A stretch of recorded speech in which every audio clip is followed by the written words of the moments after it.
The unseen war begins.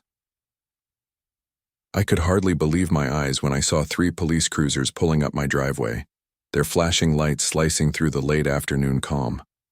This was the 3rd time in 2 weeks, and I was beyond furious.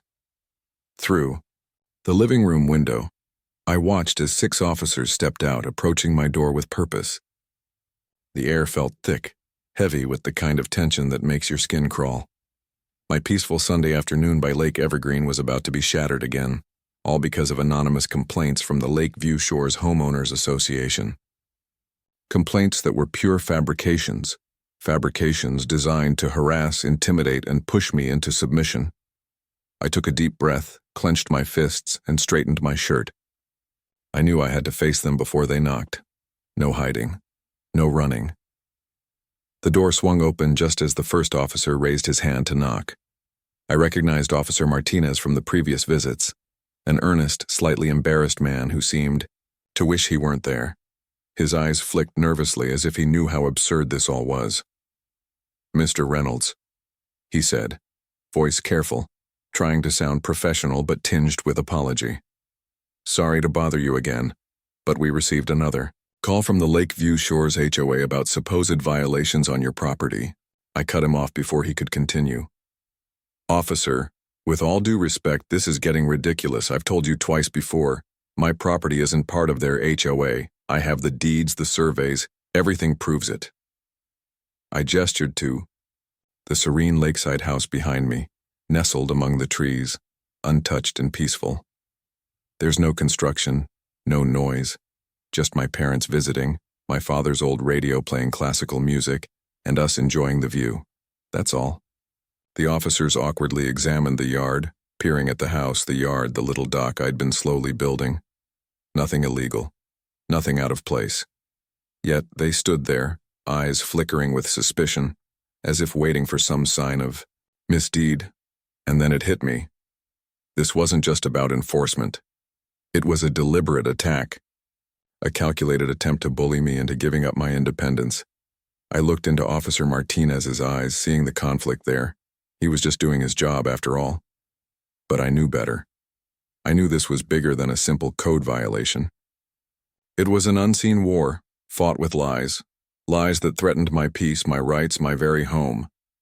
I clenched my jaw. "You're wasting your time," I said, voice steady but firm. "This is a peaceful property outside the HOA jurisdiction, and I have the legal documents to prove it." He hesitated, then nodded slowly. "We'll note your statement. Sorry for the disturbance." He glanced at his colleagues, and with a collective shrug, they turned away, retreating into their cars. As I watched them leave, I felt a surge of defiance. This was just the beginning.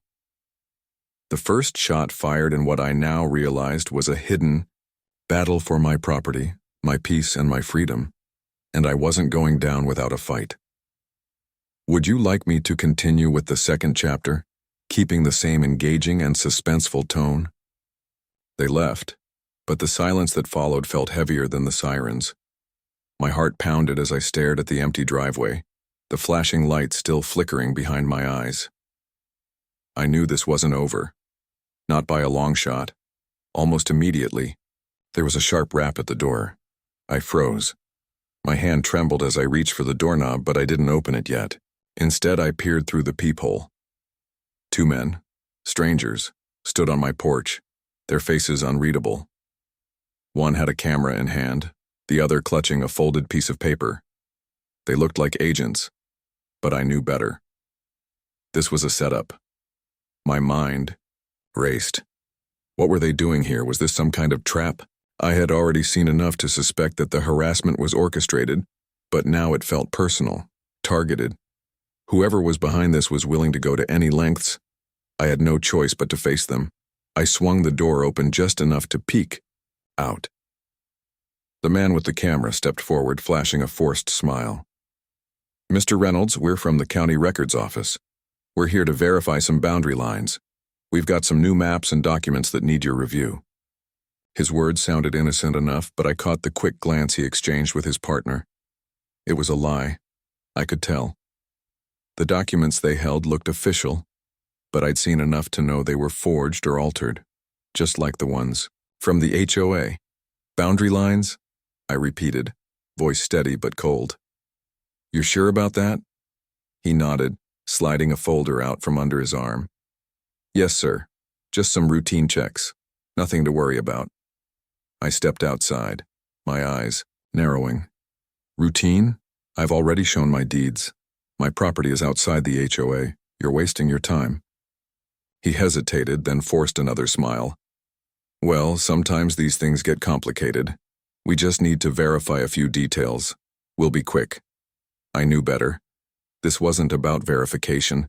It was about pressure, about trying to make me doubt my own documents, my own rights. Suddenly, a voice called from behind me. Son, what's going on?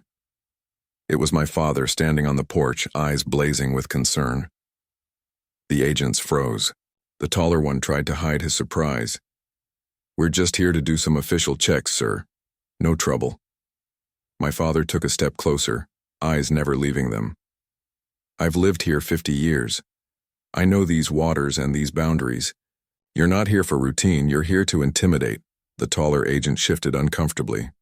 We're just doing our job, sir. Your job is to serve the law, not harass good people trying to enjoy their homes. My father said, voice firm. If you've got questions, you come back with proper paperwork. But I'll tell you right now, this land belongs to my son and no fake map is going to change that. The agents exchanged looks. The cameraman lowered his device slightly, perhaps realizing they'd been caught in a lie, but the taller one quickly recovered, straightening his posture. We'll be leaving now, he said, voice clipped. But we'll be back, and next time we expect cooperation. I watched them get into their car, the engine roared, and they sped away down the road, leaving a trail of dust and more questions. But I wasn't done. Not yet. I looked at my father, who nodded knowingly. They're trying to break you, he said quietly. But you can't let them. I clenched my fists. This wasn't just about some boundary lines anymore. It was a fight for every inch of my freedom. And I knew, with certainty, that they had crossed the line. Now it was time to push back, harder, smarter, and with everything I had.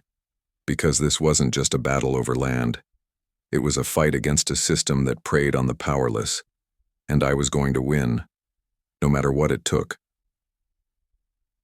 The courtroom had fallen silent, but my mind was deafening with the sound of what had just been revealed. The judge's eyes burned as she stared at the evidence, falsified documents, forged signatures, emails plotting harassment, and the entire conspiracy laid bare. I clenched my fists, feeling the weight of every lie, every manipulation, crashing down around those corrupt fools. The room was thick with tension, and then with a voice like thunder, Judge Chen delivered her verdict that would shake the very foundation of their twisted scheme. Let this be a warning, she declared, voice steady and unyielding. This court finds the defendants guilty of fraud, harassment, and criminal conspiracy.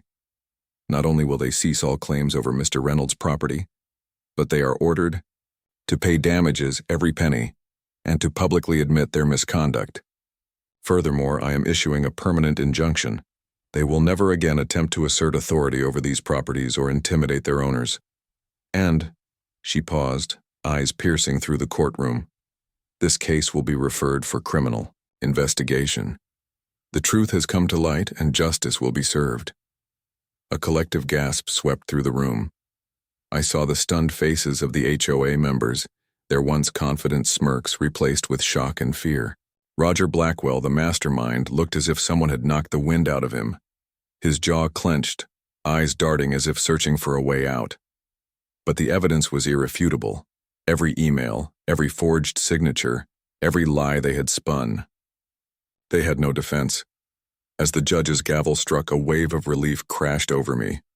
I had won, not just a victory, but a reckoning. An end to the nightmare they'd tried to trap me in. But then the room grew colder, because I saw something behind their stunned expressions I hadn't expected.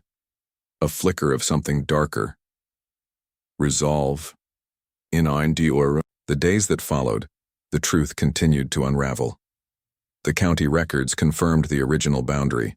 My property had been deliberately excluded from the HOA, and that fraudulent correction had been forged, stamped, and signed by people long gone.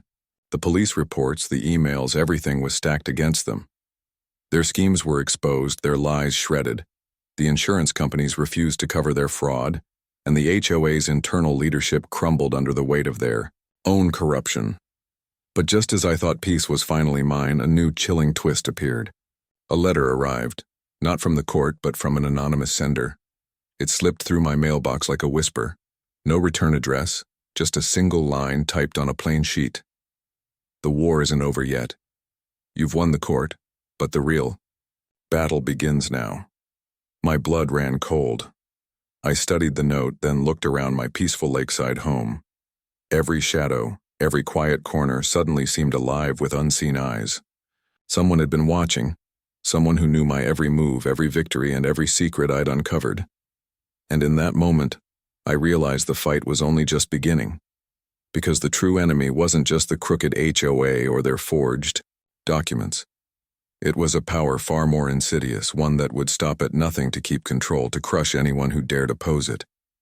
I clenched my fists tighter, my resolve burning brighter than ever. I had fought for my land, my freedom, my peace.